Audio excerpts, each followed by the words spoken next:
So there has been quite a bit of, I guess, revolt from MAGA regarding the prospect of the US entering war with Iran. But Trump promised that no new wars would happen under him. He ran as the anti-war candidate. Yeah, it's not like Trump already had 4 years in the White House to prove how much of a warmonger he is, with decisions like pulling out of the Iran nuclear deal that Iran was abiding by. And this current conflict would not even be fucking happening right now had Trump not tarnished that deal, or assassinating Soleimani, or revoking an Obama-era executive order that made it mandatory to report on the number of civilian casualties from drone strikes. Or hell, this is from the 2024 campaign trail where he supposedly postured himself as the anti-war candidate. He said on several occasions that he would let Israel finish the job on Gaza, obviously implying that he would let Israel wipe out Gaza. And like a month into his second term, he was sharing AI slop videos of Trump hotels and casinos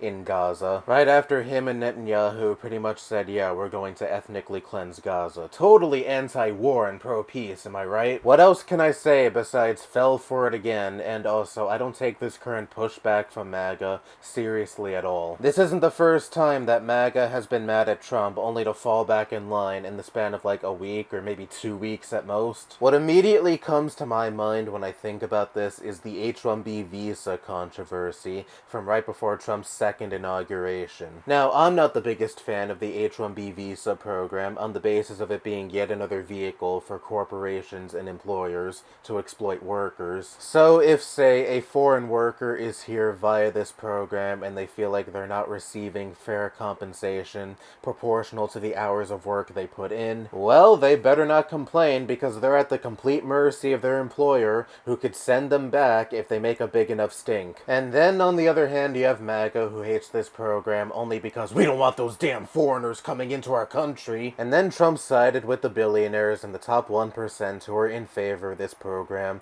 This created a schism in MAGA, when this shouldn't be surprising at all considering this is a class of people Trump has always been part of from birth. He directly served this class of people during his first term with his 2017 tax cuts, so it should be no surprise that Trump would side with the class of people he comes from and shares interests with and the people who line his pockets, rather than his dumb fucking base. But guess what? By the time Trump was inaugurated, this controversy was already forgotten about, because MAGA is not a rational base of people with principled stances. MAGA's ideology entirely consists of we have groups of people who we despise and we want to make them suffer. And Trump just so happened to be the one who is these people's lightning rod. Bigotry has no basis in rationality as it is a manifestation of irrational fear. Like, oh my god, Haitian migrants are eating cats and dogs in Ohio, or oh my god, LGBT people are grooming kids, or astroturfing every story that involves a person of color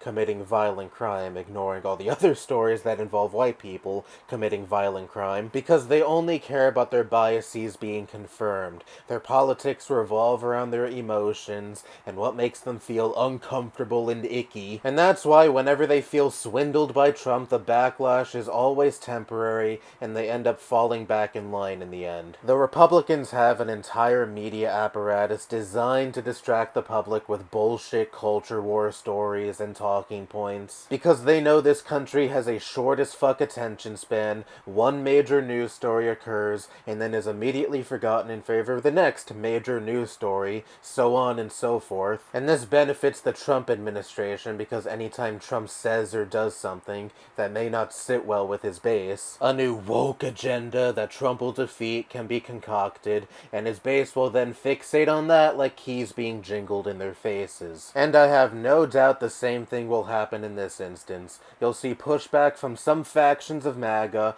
regarding Trump's warmongering with Iran. They remain angry at Trump for maybe another week or so until another story emerges that distracts them from this one, and maybe that story hits all the right points, it validates their bigotry and their talking points, and paints Trump in a positive light, in their eyes at least. And then they forget why they were even mad at Trump in the first place and rally behind him once more. And this is what happens when you have an entire political movement that revolves around one person. There is no ideology, there's no consistent principles, it's all just let's rally behind the seemingly strong figure because he said says things that validate my warped views. And when said political movement revolves around someone as unprincipled as Donald Trump, do you expect his base to be principled? Of course not. They've stuck with him through all of the countless lies and deceptions he has told these last 10 years. By the way, the other day was the 10-year anniversary of him riding down the escalator and announcing his 2016 candidacy.